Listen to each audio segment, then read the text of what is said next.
जय महाकाल।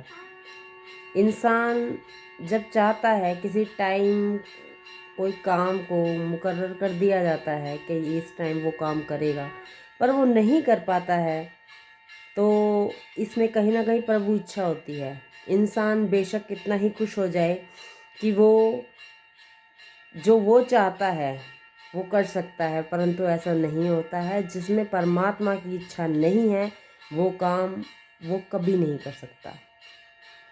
जैसे कि इंसान सांस लेना चाहे खुद और उसकी ज़िंदगी ख़त्म हो तो वो सांस नहीं ले सकता। इसीलिए इंसान को कभी भी अपने ऊपर गुरूर नहीं करना चाहिए किसी भी चीज़ को लेकर के। आज हम बात करेंगे सातवीं अशुद्धि पर। सातवीं अशुद्धि है मन। जो मन है वो बावरे घोड़े की तरह बिना लगाम के दौड़ता रहता है।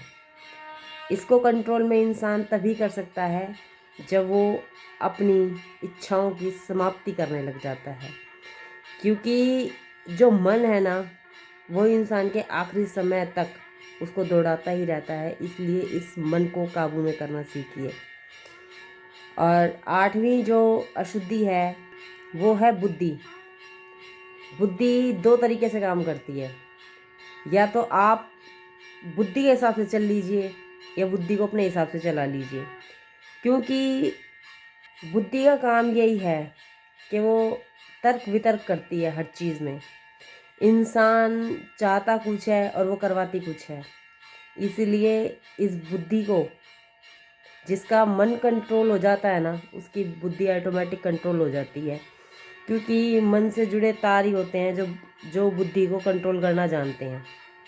और इंसान के लिए सबसे ज़्यादा ज़रूरी है कि वो अपनी मन की भावनाओं को अपने काबू में रखे, उनको भटकने ना दे किसी भी चीज़ को लेकर के।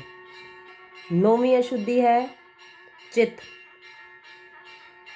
जो चित्त है उस पे जो हमारे पुराने संस्कार बैठे हुए होते हैं, जो पुरानी बातें बैठी होती हैं, जो चित्त पे से उतरती नहीं है। इंसान किसी को माफ़ करना चाहता है, वो माफ़ नहीं कर पाता है, तो एक डाटा उसके अंदर ऐसा फीड हो जाता है जो कि इंसान अगर चाहे भी और उस पर काम करे तो ही उस चित्त पे से वो बात हट पाती है, अदरवाइज़ वो नहीं हटती है। इसीलिए अपने चित्त को हमेशा ईश्वर के ध्यान में ही लगाना चाहिए, इस संसारिक लोक में नहीं लगाना चाहिए अपने चित्त को।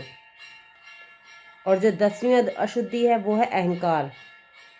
जो अहंकार होता है वो हमेशा सामने वाले को झुकाने में विश्वास रखता है, कभी झुकने में विश्वास नहीं रखता।